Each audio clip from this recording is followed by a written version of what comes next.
So, in my last reflection, I was frustrated because I thought I was recording at first and did my whole spiel, only to realize I did not properly hit the start recording button. So I had to do it all over again, and I complained that I thought I did it the first time much better. And one of the things I realized since then is an important, well, relatively important piece that was left out when I did it the second time. Namely, that after my meditation experience, it was kind of ironic, which I recognized that I talked about it on YouTube because, I, for one, have very little patience for other people's kind of self-indulgent spiels about their transformative experiences on YouTube, and I'm sure people think, oh, it's really narcissistic and that type of thing. And so I recognize that, but the way I justify it, and at least the noblest part of myself, uh, thinks of this as an attempt to share the importance of this experience with as many people as possible, and with new media. I thought this would be a good avenue because I would really recommend that everyone take this course and learn this meditation. But at the same time, I recognize no amount of convincing is ever going to work. Uh, it just doesn't work like that. People don't aren't convinced through words. This is why I think the greatest greatest might not be the best expression, but generally really enlightened Buddhists don't talk much. Their attitude is for people who know there's no need to talk to them, and for people who don't know, talking to them isn't going to help, and often it just leads to unnecessary conflict. But despite the pitfalls, I decided to go ahead and try to talk about things on YouTube. And this current reflection was inspired by my unpacking boxes of books and other stuff from my office that had been sitting in my closet for months. And also, in relation to that, I was organizing my library of books that had been sitting in my parents' basement um, for years, in fact. And doing all of this brought back a flood of memories. Now, memories are a very interesting topic to me. In fact, one of my favorite authors of all time, Marcel Proust, Remembrance of Things Past or In Search of Lost Time, is probably one of my top two favorite novels of all time. And the kind of idea in it, the main idea, is that there are these miraculous experiences, involuntary memories, where people, the way I tried to explain this one time in a paper is that in an involuntary memory, you are able to be conscious of an experience and experience it at the same time, which never happens because normally when you're experiencing something, you're not thinking about it, and if you're thinking about something, you're not experiencing it.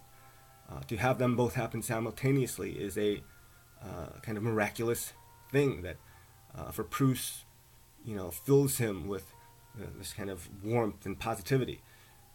And so there's a lot of good things about memory, but there's also the flip side, where memories can be very traumatic.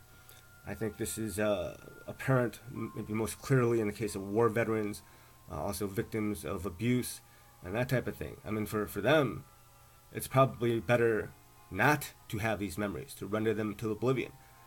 I think analysis is an attempt, psychoanalysis is an attempt to somehow come to terms with these memories by mastering them.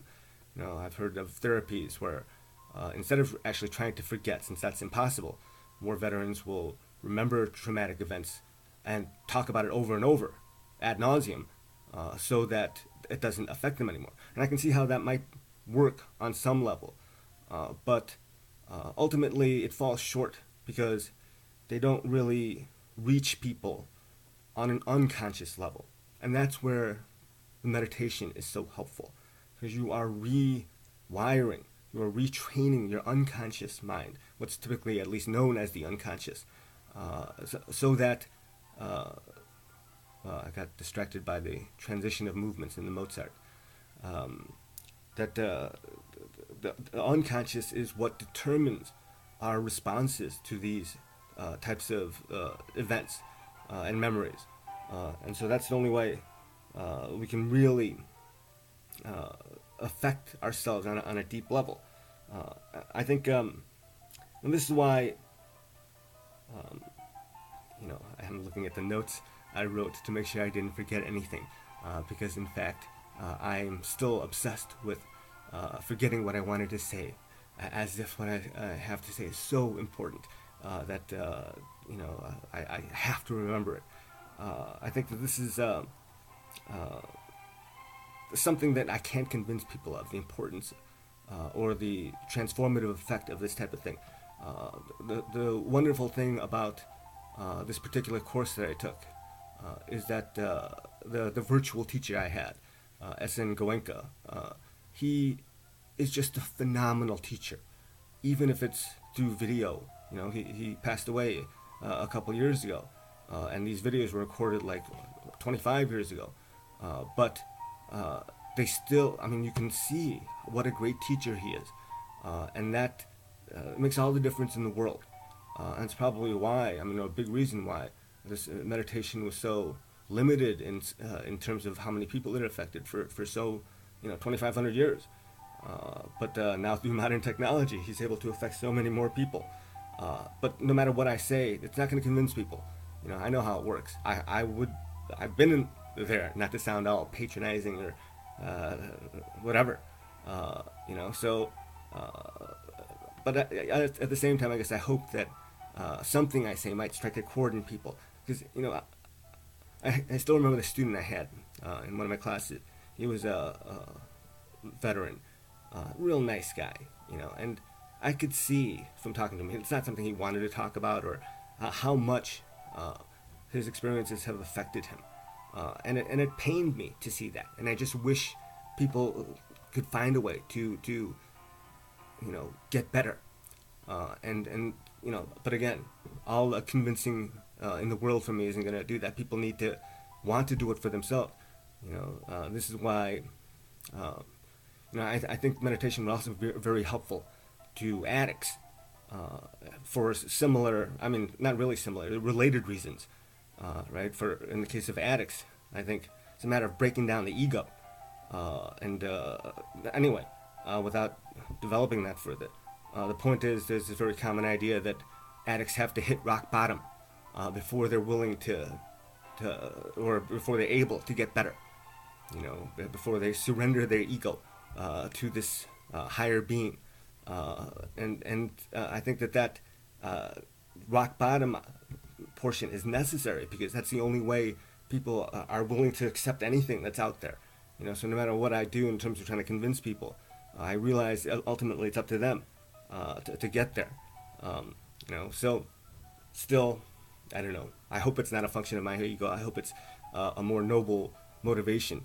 I so encourage people to take this course, especially those who are suffering, because this provides such a solution on a practical level to the problem of suffering. And we are all suffering because it's part of the human condition.